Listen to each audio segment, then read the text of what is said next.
قرآن کریم کو رمضان المبارک کے مہینے سے خاص مناسبت حاصل ہے، اس لیے اللہ رب العزت نے قرآن کریم کو آسمان دنیا پر رمضان المبارک کے مہینے میں ہی نازل فرمایا۔ قرآن تو ازل سے لوح محفوظ کے اندر تھا، لیکن وہاں سے اللہ رب العزت نے قرآن کریم کو آسمان دنیا پر رمضان المبارک کے مہینے میں ہی نازل فرمایا، اور پھر وہاں سے اللہ کے رسول صلی اللہ علیہ وسلم پر تھوڑا تھوڑا کر کے جبریل امین کے ذریعے سے اللہ کے رسول صلی اللہ علیہ وسلم پر قرآن نازل ہوا۔ یہی وجہ ہے کہ اللہ کے رسول صلی اللہ علیہ وسلم رمضان المبارک میں قرآن کریم کا دور جبریل علیہ السلام کے ساتھ کیا کرتے تھے۔ اتنی خاص مناسبت ہے رمضان کو قرآن سے۔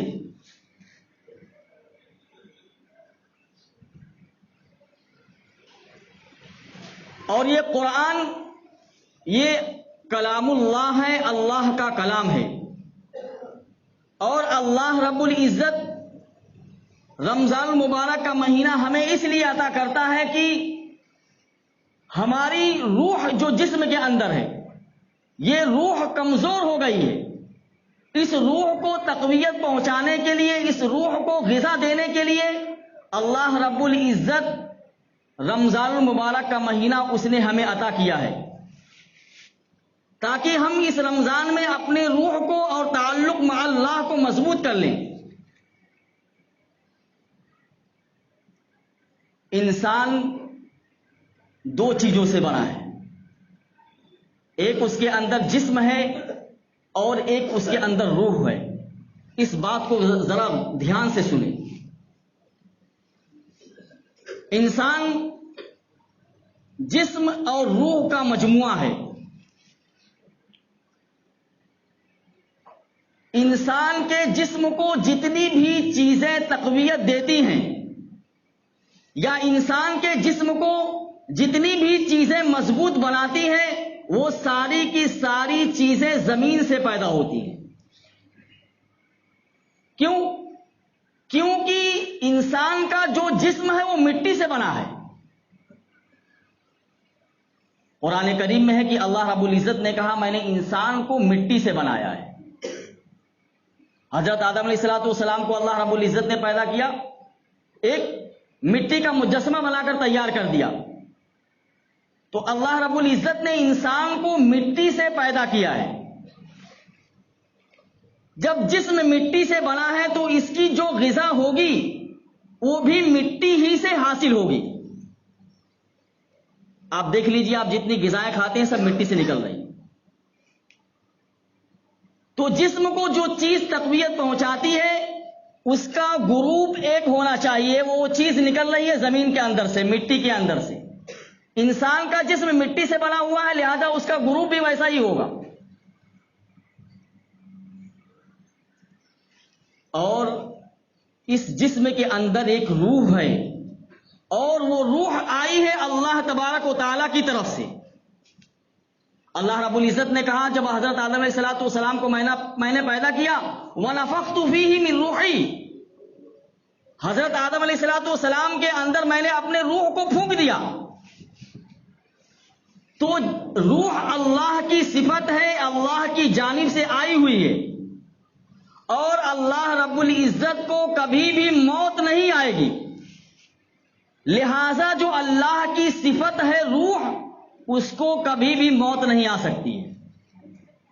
جسم مٹی کے اندر چلا جاتا ہے، آپ جسم کو چاہے جلا دیں چاہے پانی کے اندر اس کو ڈبا دیں، اس جسم کو جانا ہے مٹی کے اندر ہی، لیکن روح جو ہوتی ہے وہ مٹی کے اندر نہیں جاتی۔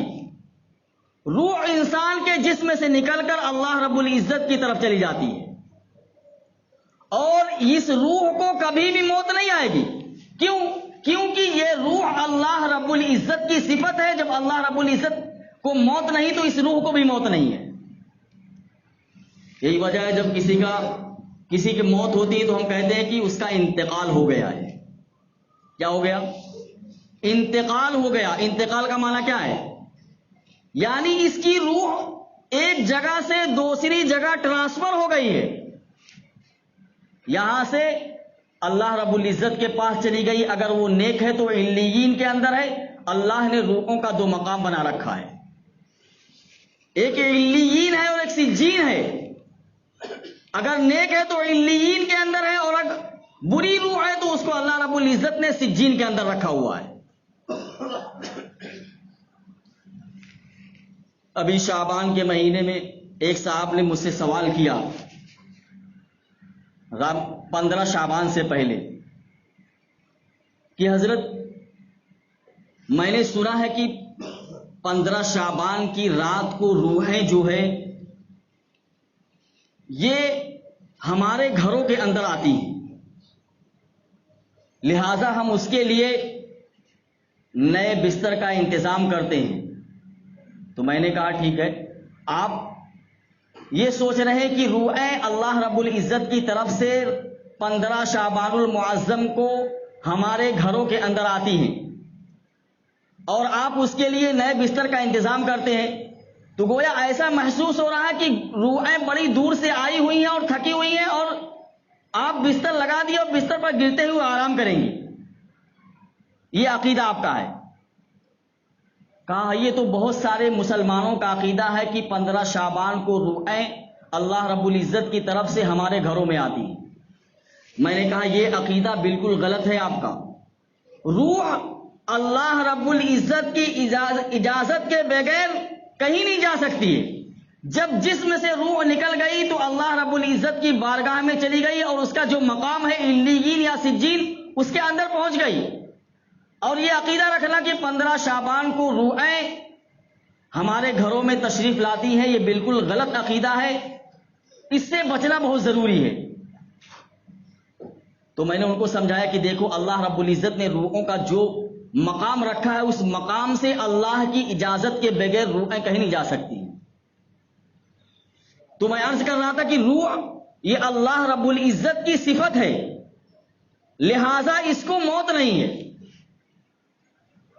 اور میں نے عرض کیا کہ جسم کو جتنی بھی چیزیں تقویت دیتی ہیں وہ ساری کی ساری زمین سے پیدا ہوتی ہیں, اور روح کو جو چیز تقویت دے گی وہ چیز اللہ کی طرف سے آئی ہوئی ہونا چاہیے.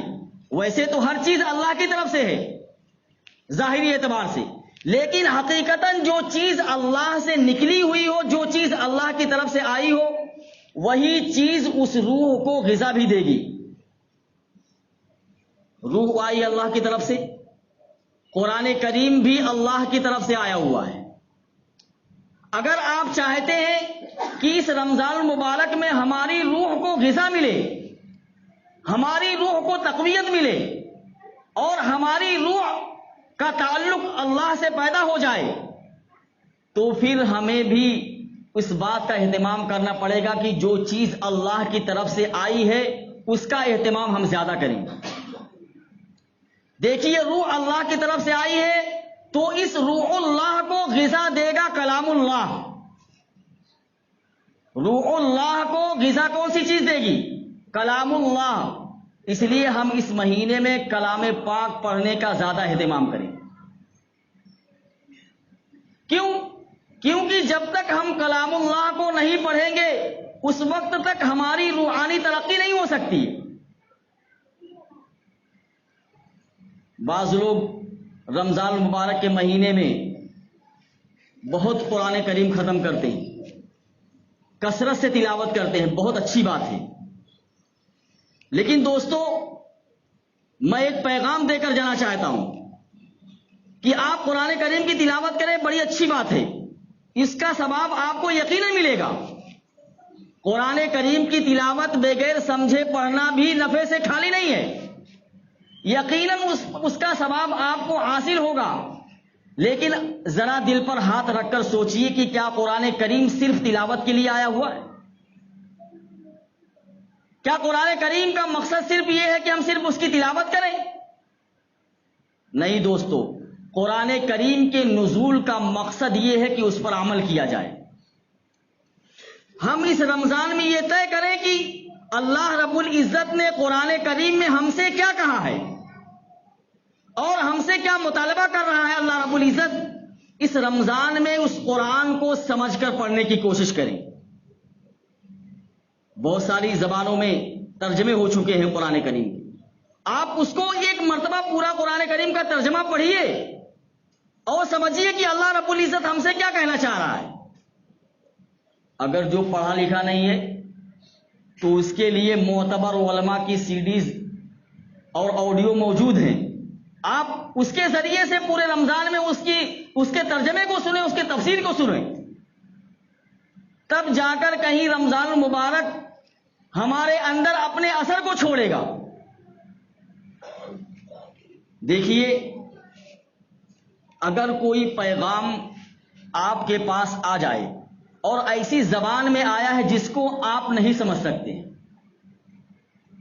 تو آپ اس پیغام کو سمجھنے کے لیے کسی دوسرے کے پاس لے جائیں گے کہ نہیں؟ پہلے زمانے میں کیا ہوتا تھا, جب ہمارے گاؤں کے اندر کسی کا تار آیا کرتا تھا تو چونکہ گاؤں کے لوگ پڑھے لکھے نہیں ہوتے, جو پڑھا لکھا ہوتا تھا اس کے پاس رات میں اگر آیا تو چراغ لے کر اس کے گھر میں پہنچ جاتے تھے کہ بیٹوا پڑھ لیجیے, بتا دیجیے بیٹوا اس میں کیا لکھا ہوا ہے, یہ میرے بیٹے کا تار آیا ہوا ہے, اس کو ذرا پڑھ کر بتا دیجیے کہ اس میں کیا لکھا ہوا ہے. تو اگر اندھیرے میں چراغ لے کر جانے کی ضرورت پڑتی تھی تو گاؤں کے لوگ دوسرے گھر میں اس کو سمجھنے کے لیے جاتے تھے. تو قرآن کریم بھی اللہ رب العزت کا ایک پیغام ہے, اور اللہ رب العزت نے اس میں کیا پیغام دیا ہے اگر ہم پڑھنا نہیں جانتے تو عالم سے اس کو سمجھنے کی کوشش کریں. جب تک دوستوں قرآن کریم کو سمجھ کر نہیں پڑھیں گے تب تک ہمیں پتہ ہی نہیں چلے گا کہ اللہ رب العزت نے ہم سے کیا کہا ہے. جب پتہ ہی نہیں ہے تو ہم عمل کیسے کریں گے اس پر؟ تو سب سے ضروری چیز یہ ہے کہ ہم قرآن کریم کی تلاوت کے ساتھ ساتھ اس بات کا اہتمام کریں کہ انشاءاللہ اس رمضان المبارک میں قرآن کریم کے ترجمے کو ہم پڑھیں گے اور سمجھیں گے کہ اللہ رب العزت نے ہم سے کیا کہا ہے اس میں. دوسری بات, اس رمضان المبارک کے آنے سے پہلے ہم یہ ارادہ کریں کہ 5 وقت کی نماز پابندی کے ساتھ ہم پڑھیں گے. میں نماز کو اس لیے ذکر کر رہا ہوں کہ نماز ایک ایسی عبادت ہے جس میں قرآن کریم کی تلاوت ہوتی ہے, باقی کوئی عبادت ایسی نہیں ہے جس میں قرآن کریم کی تلاوت ہوتی ہے.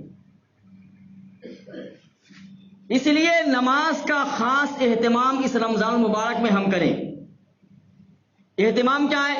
اہتمام یہ ہے کہ جو شخص 5 وقت کی نماز پابندی سے پہلے سے پڑھ رہا ہے, بہت سارے لوگ ہیں جو 5 وقت نماز پڑھنے کا اہتمام کرتے ہیں, تو اگر وہ 5 وقت کے پابند ہیں نماز پڑھنے کے تو یہ اہتمام کریں ہم کم سے کم کہ اگر ہم تکبیر اولا کے ساتھ با جماعت نماز نہیں پڑھتے تھے تو اس رمضان میں ہم ارادہ کریں کہ انشاءاللہ تکبیر اولا ہماری ایک بھی فوت نہیں ہوگی رمضان المبارک میں. ہمارے اکابر میں سے بہت سارے ایسے گزرے ہیں کہ جن کا معمول رمضان المبارک میں یہ تھا کہ وہ جب اذان ہوتی تھی تو اذان وضو کی حالت میں سنا کرتے تھے وہ. تو ہم کم سے کم اہتمام کر لیں کہ جب بھی اذان ہو تو ہم باوضو ہوں, یا اتنا تو کر سکتے ہیں کہ کم سے کم تکبیر اولا کے ساتھ 5 وقت کی نماز ہم پابندی کے ساتھ پڑھیں گے. اس کا فائدہ کیا ہوگا جانتے ہیں؟ اس کا فائدہ یہ ہوگا کہ جب آپ رمضان المبارک میں اس کی پابندی کریں گے تو رمضان المبارک کے بعد اللہ رب العزت آپ کو اس بات کی توفیق دے گا کہ آپ دیگر نمازوں کو بھی اس اہتمام کے ساتھ ادا کریں, اور اہتمام کے ساتھ ادا کرنے کے ساتھ ساتھ اللہ رب العزت سے اس بات کی دعا کریں کہ اللہ جس طریقے سے میں نے رمضان المبارک میں تکبیر اولا کے ساتھ جماعت کی پابندی کی ہے, اللہ غیر رمضان میں بھی مجھ سے یہ پابندی نہ چھوٹنے پائے.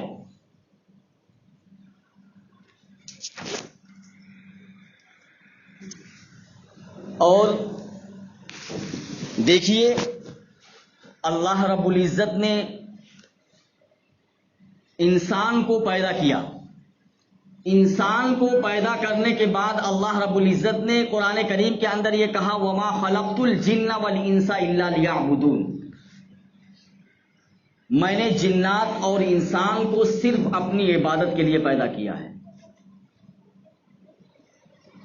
اب اس کا تقاضا تو یہ تھا کہ ہم ہر وقت اللہ رب العزت کے سامنے اپنے ماتھے کو ٹیکے رہتے اور کوئی بھی لمحہ اللہ رب العزت کی عبادت سے غافل نہ ہوتا.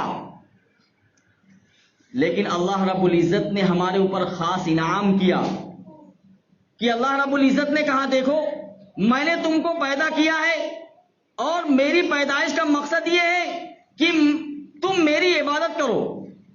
چلو میں تم کو دن میں 5 وقت کا پابند بناتا ہوں کہ 5 وقت تم میرے دربار میں آ جاؤ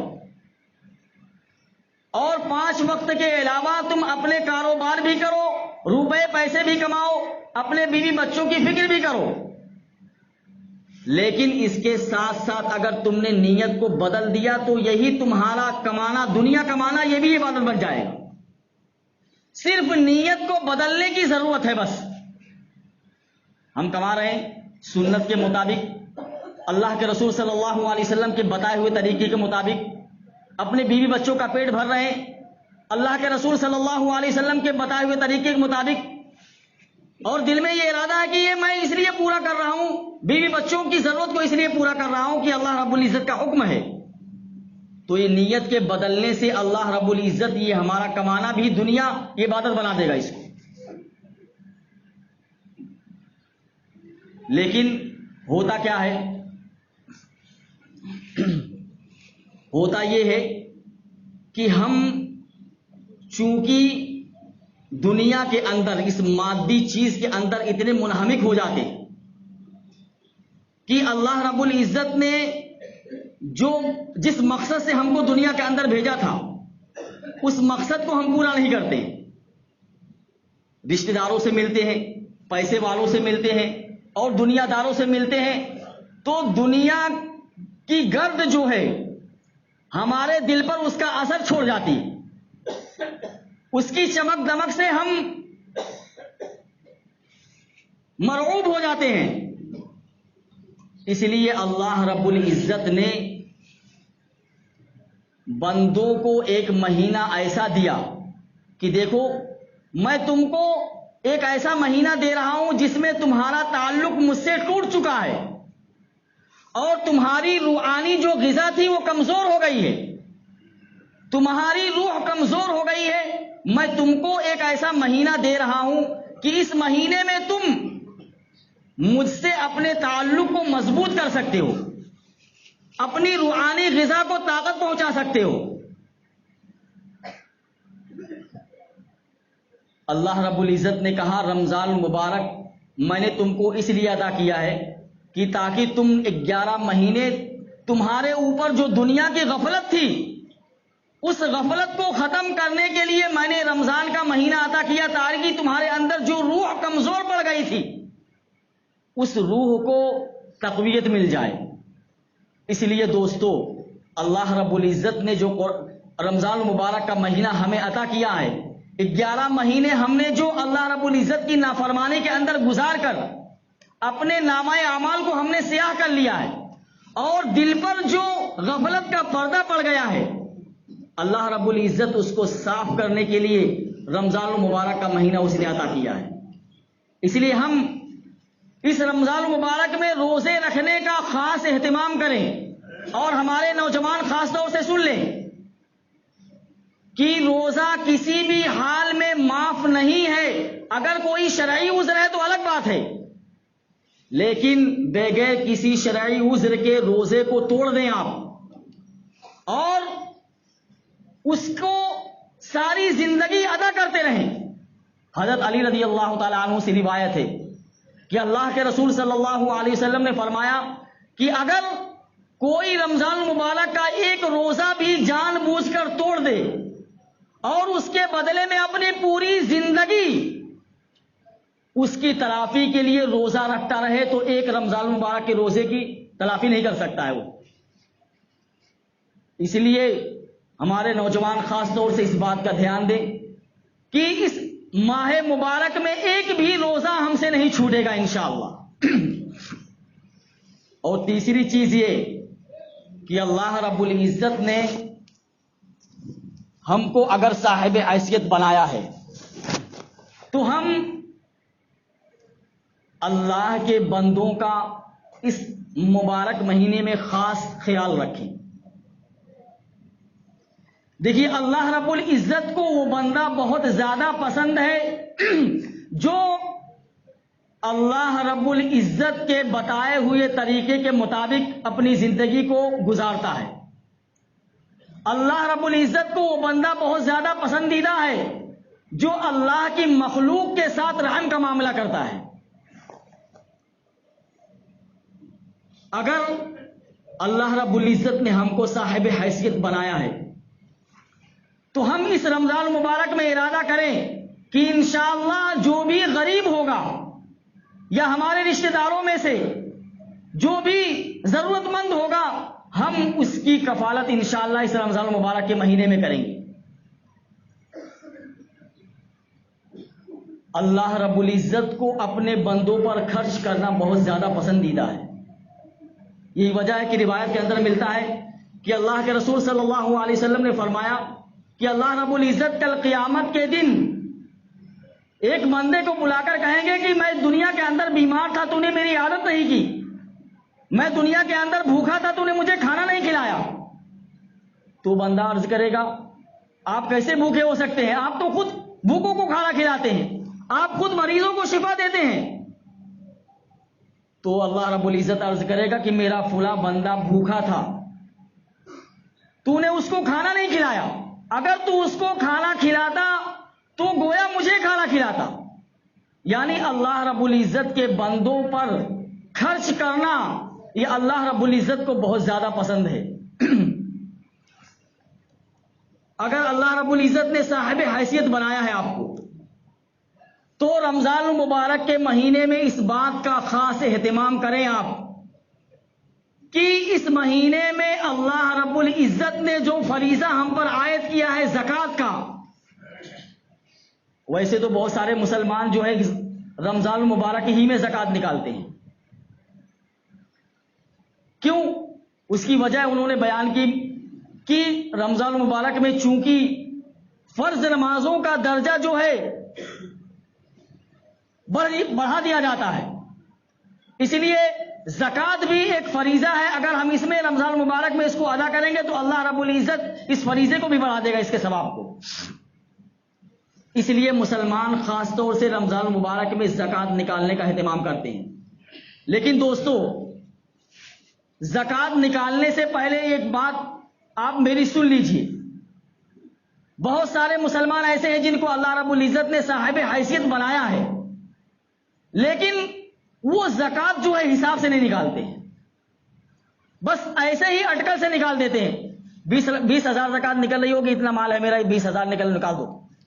نہیں دوستو، زکوٰۃ کو آپ بغیر حساب کے قطعی نہ نکالیں. اپنے مال کا صحیح حساب لگائیں اور صحیح حساب لگا کر زکوٰۃ کو ادا کریں. آپ اٹکل بچوں سے زکوٰۃ نہیں نکلا کرتی ہے، یا اتنا زکوٰۃ نکل رہی ہوگی میں نے زیادہ ہی نکال دیا، ایسا نہیں ہونا چاہیے.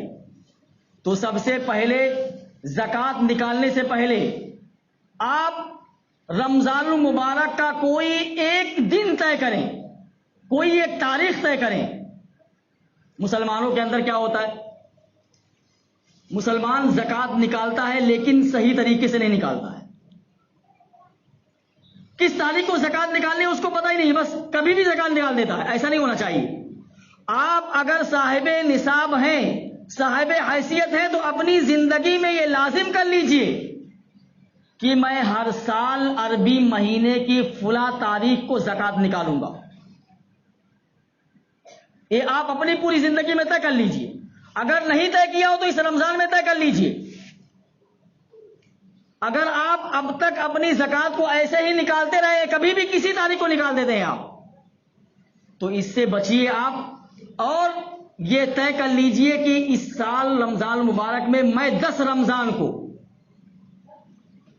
جب تک میری زندگی رہے گی میں ہمیشہ 10 رمضان کو ہی زکوٰۃ نکالوں گا. اب جیسے ہی 10 رمضان آیا آپ اپنا کاغذ قلم لے کر بیٹھ جائیے اور دیکھ لیجئے کہ آپ کے پاس کتنا مال ہے. اس مال کا حساب لگا کر کاپی پر نوٹ کر لیجئے. اس کا فائدہ کیا ہوگا جانتے ہیں آپ؟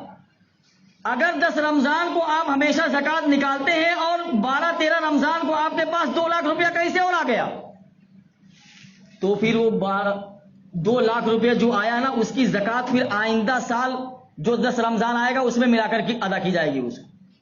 اس کا فائدہ یہ ہوگا، اور اس کا فائدہ یہ بھی ہوگا کہ آپ کے پاس مال تھا اور آپ ہر سال 10 رمضان کو زکوٰۃ نکالا کرتے تھے، لیکن ایسا ہوا کہ 9 رمضان ہی کو آپ کا سارا مال کہیں خرچ ہو گیا۔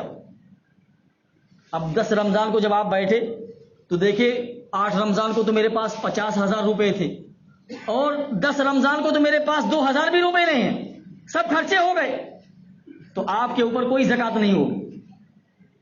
اس لیے زکوٰۃ عربی مہینے کا کوئی تاریخ آپ متعین کریں کہ اس مہینے، کوئی ضرور نہیں کہ رمضان میں آپ نکالیں، چونکہ مسلمان اکثر رمضان میں زکوٰۃ نکالتے ہیں، اس لیے میں عرض کر رہا ہوں کہ رمضان المبارک کا رمضان المبارک کی کوئی ایک تاریخ فکس کریں، 5 تاریخ 6 تاریخ یعنی 30 29 یا 30 تک جو بھی آپ طے کر لیں اس پر اٹل رہے کہ میں جب تک میری زندگی کی سانس بحال رہے گی میں اسی تاریخ کو ہر سال زکوٰۃ نکالا کروں گا۔ کوئی ضروری نہیں ہے کہ آپ فوراً ہی زکوٰۃ ادا کر دیں، بس آپ کاؤنٹنگ کر لیں، اس کا حساب لگا لیں کہ اتنی زکوٰۃ نکل رہی ہے اور میں اتنی زکوٰۃ اس سال میرے اوپر واجب ہو گئی ہے، میں اس کو سال میں کبھی بھی دے سکتا ہوں۔ آپ پوری کی پوری زکوٰۃ دے دیں۔ رمضان میں ہی صرف مستحق نہیں ہوتے، رمضان کے بعد بھی مستحق ہوتے ہیں، آپ رمضان کے بعد بھی مستحق تک پہنچایا کریں۔ اس لیے ایک بات کا اہتمام تو یہ کریں کہ زکوٰۃ کو اٹکل پچو سے نہیں نکالیں گے، آپ زکوٰۃ کا بالکل صحیح حساب لگا کر اور تاریخ کے ساتھ آپ زکوٰۃ کو نکالیں گے۔ اور ایک بات یہ کہ اس رمضان المبارک کے مہینے میں ذکر کا اور دعاؤں کا خاص اہتمام کریں۔ آپ جو بھی ذکر آپ کو آتا ہو، حدیث شریف میں ہے کہ لا الہ الا اللہ کی کثرت کریں، آپ تیسرے کلمے کی کثرت کریں، آپ چلتے پھرتے اٹھتے بیٹھتے تیسرے کلمے کو آپ ورد زبان رکھیں، آپ کسی کام میں مشغول ہیں لا الہ الا اللہ پڑھتے رہیں۔ اور تہجد کا بھی خاص اہتمام اس مہینے میں ہونا چاہیے۔ یاد رکھیے، اگر ہم نے رمضان المبارک میں تہجد نہیں پڑھی یا پڑھنے کی کوشش نہیں کی تو آپ پوری زندگی کبھی بھی تہجد نہیں پڑھ سکتے۔ کیونکہ رمضان المبارک کے مہینے میں ہم سحری کھانے کے لیے تو اٹھتے ہی ہیں۔ جب سحری کھانے کے لیے ہم اٹھتے ہیں تو کم سے کم یہ ارادہ کریں کہ میں 10 منٹ پہلے اٹھ جاؤں گا، اور 10 منٹ پہلے اٹھ کر اللہ کے سامنے 2 رکعت 4 رکعت 8 رکعت جو بھی توفیق ہو میں تہجد کی نیت سے پڑھوں گا۔ اگر آپ یہ سب کام کریں گے تو آپ دیکھیں گے کہ یقیناً اس رمضان نے آپ کی زندگی پر اپنا گہرا اثر چھوڑا ہے۔ اور اگر یہ نیت ہے کہ رمضان المبارک کا مہینہ آیا، بھائی غیر مسلم کہا کرتے نا کہ تمہارا کھانے پینے کا مہینہ کون سا ہے؟ بھائی کھانے پینے کا مہینہ کون سا مسلمانوں کا آ رہا ہے؟ ہم دیکھتے ہیں نا کہ رمضان المبارک میں جتنے کھانے کی بہتات ہوتی ہے اتنا غیر رمضان میں نہیں ہوتی ہے۔ اس لیے غیر مسلم بھی سوچنے پر مجبور ہے کہ ان کے کھانے پینے کا مہینہ ہے۔ نہیں دوستو، اگر آپ نے یہ نیت کر رکھی ہے کہ میں اپنے جسم کو تقویت پہنچاؤں گا تو ظاہر سی بات ہے آپ اپنے جسم کو تقویت پہنچائیے۔ جو چیز مٹی سے حاصل ہو رہی ہے، زمین سے نکل رہی ہے، آپ جسم کو تقویت پہنچائیں اگر یہ مقصد آپ کا ہے۔ اور مومن کا تو یہ مقصد کبھی نہیں ہو سکتا ہے۔ مومن کا مقصد تو یہ ہوگا کہ اللہ نے جو اس کے اندر روح رکھی ہے اس روح کو تقویت ملے۔ اب اگر آپ روح کو تقویت پہنچانا چاہتے ہیں تو پھر اس بات کا اہتمام کرے جس چیز کو اللہ رب العزت نے بندوں کے لیے بتلا دیا ہے کہ یہ کام کرو گے تو تمہاری روح کو تقویت حاصل ہوگی۔ اسی لیے رمضان المبارک کو کھانے پینے کا مہینہ مت بنائیں، رمضان المبارک کو اپنی روحانی ترقی کا مہینہ بنائیں کہ اس مہینے میں ہماری روحانی ترقی کیسے ہو۔ اس کے لیے دعاؤں کا خاص اہتمام کریں، ہر وقت اللہ رب العزت سے دعا کرتے رہیں کہ اے اللہ یہ رمضان المبارک کا مہینہ میری زندگی سے گزر کر چلا جا رہا ہے، اے اللہ یہ رمضان المبارک کا مہینہ ایسا بنا دے میرے لیے کہ میری زندگی کی کایا پلٹ جائے۔ اے اللہ مجھے اس رمضان المبارک کے مہینے میں وہ توفیق دے کہ میں تیری عبادت کا اہتمام کروں اور تیرے سامنے اپنے ماتھے کو ٹیکوں اور تیرے ہر حکم کو بجا لاؤں جس طریقے سے میں رمضان المبارک میں تیرے حکم کو بجا لاتا ہوں۔ اے اللہ مجھے توفیق دے کہ میں رمضان کے بعد بھی اس پر پابندی سے عمل کروں۔ اپنے لیے دعا کریں، اپنے مرحوم رشتہ داروں کے لیے دعا کریں۔ اور امت مسلمہ بہت پریشان ہے دوستو، بہت ہی پریشان ہے۔ کشمیر کے مسلمانوں کا حال دیکھ لیجئے، فلسطین کے مسلمانوں کا حال دیکھ لیجئے اور برما کے مسلمانوں کا حال دیکھ لیجئے۔ کم سے کم ان مظلوموں کے لیے دعا کریں کہ اللہ یہ رمضان المبارک کا مہینہ ایسا بنا دے کہ ہماری طرف جو پریشانی آ رہی ہے اور جو مظلوم ہم بن رہے ہیں، یا اللہ ہماری ساری پریشانی، ہمارے دوسرے مسلمان بھائیوں کی پریشانیاں، یا اللہ اس سال اس کو ختم کر دے، یا اللہ ہم کو اس ظلم سے، اس ستم سے نجات دے دے، ہمارے مسلمان بھائیوں کو ظلم کی چکی میں مت پیس۔ اے اللہ جو ہمارے مسلمان بھائیوں پر ظلم و ستم ڈھا رہے ہیں ان کو ہدایت دے دے، اگر ہدایت ان کے مقدر میں نہ ہو تو یا اللہ ان کے وجود سے دنیا کو پاک فرما دے۔ یہ دعائیں آپ رمضان المبارک میں اپنے دوسرے مسلمان بھائیوں کے لیے کریں، اپنے لیے بھی کریں، اپنے رشتہ داروں کے لیے بھی کریں، اور جو ہمارے کلمہ گو بھائی ہیں، جو کلمہ پڑھنے والے ہیں اور دوسرے ممالک کے اندر ان پہ ظلم و ستم ڈھایا جا رہا ہے، ان کے لیے بھی خاص طور سے اس رمضان المبارک میں دعا کریں۔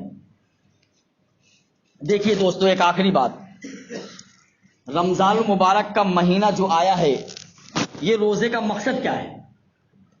روزے کا مقصد تو یہی میں نے بتایا نا کہ روحانی ترقی ہے۔ جو روحانی غذا اللہ رب العزت کی جانب سے مل رہی تھی اس میں کمزوری آ گئی ہے اور ہماری روح کمزور ہو گئی ہے، اس کو تقویت دینے کے لیے رمضان المبارک کا مہینہ آیا ہے۔ رمضان کا مقصد یہ قطعی نہیں ہے کہ اللہ رب العزت ہم کو بھوکا پیاسا رکھنا چاہتا ہے۔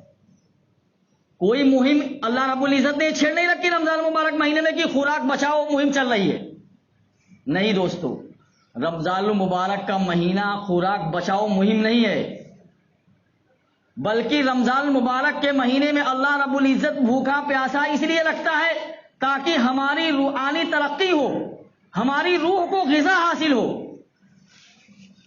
اللہ رب العزت تو 70 ماؤں سے زیادہ محبت کرتا ہے۔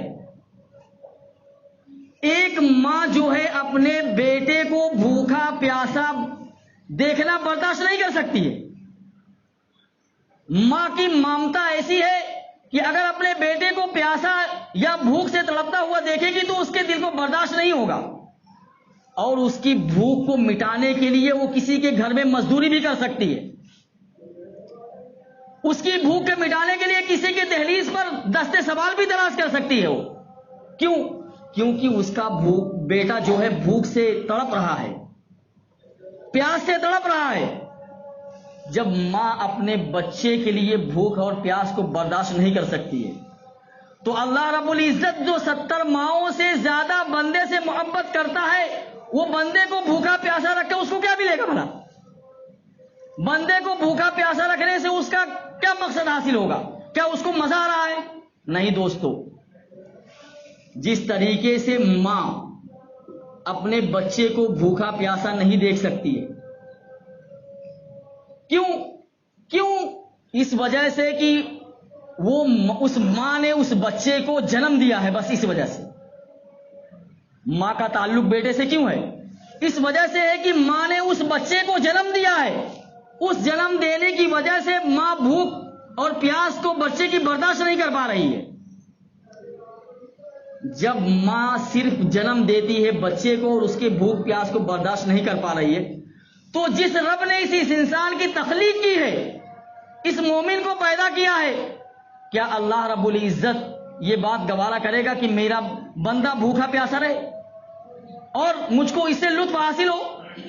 نہیں دوستو، جس طریقے سے ماں جو ہے اپنی ممتا کو، اگر اس کی ممتا کو سمجھنا ہے کہ اپنے بچے سے محبت کیوں کر رہی ہے، اس وجہ سے محبت کر رہی ہے کہ اس نے اس کو جنم دیا ہے۔ اور دیکھیے، بچہ اگر اس کو تو کوئی تکلیف پہنچ جاتی ہے، کوئی بیماری پہنچ گئی، بخار ہو گیا، تو ماں بچے کو ڈاکٹر کے پاس لے جاتی ہے، اور ڈاکٹر جو ہے ایک کڑوا سیرپ ماں کو دیتا ہے کہ اس بچے کو پلا دینا۔ اب ماں اس کڑوے سیرپ کو بچے کو پلاتی ہے، ناک بند کر کے منہ کھول کر زبردستی اس کے اندر ڈالتی ہے، اور بچہ اس کڑوے سیرپ کو پینا نہیں چاہتا ہے، بچہ اس کڑوے سیرپ کو پینا نہیں چاہتا ہے، لیکن ماں زبردستی اس کے منہ میں وہ کڑوا سیرپ ڈال دیتی ہے۔ کیوں؟ کیا ماں شفاق ہو گئی؟ کیا ماں کے دل سے اس بیٹے کی معاملہ نکل گئی ہے؟ کیا ماں کی محبت دل سے رخصت ہو گئی ہے؟ نہیں دوستو، ماں کی محبت دل سے رخصت نہیں ہوئی ہے، اور ماں شفاق اور ظالمہ بھی نہیں بنی ہے، بلکہ ماں کی نظر اس بچے کی شفا پر ہے۔ ماں کی نظر اس دوا کے نتیجے میں جو شفا ملنے والی ہے، اس شفا پر ماں کی نظر ہے کہ چند لمحوں کی ایک کڑواہٹ ہے، جب یہ بچہ اس کڑواہٹ کو اپنے اندر اتار لے گا تو دوسرے پل جو ہے اس کو شفا ملے گی۔ ماں کی نظر جو ہے اس بچے کی شفا پر ہے، اس لیے ماں وہ کڑوا گھونٹ اس کو پلا رہی ہے۔ تو اللہ رب العزت کی نظر جو ہے، جو اللہ رب العزت بھوکا پیاسا رکھ رہا ہے، اس وجہ سے کہ اللہ کی نظر بندے کی روحانی ترقی اور روحانی غذا پر ہے، اس لیے اللہ رب العزت نے کہا لعلکم تتقون، تاکہ یہ متقی اور پرہیزگار بن جائے۔ اس لیے دوستو، ہم اس بات کا اہتمام کریں کہ اللہ رب العزت ہمیں رمضان المبارک کے مہینے کو جس طریقے سے میں نے آپ کو بتایا ہے، ہم اس طریقے سے گزارنے کی رمضان المبارک کے مہینے کو کوشش کریں۔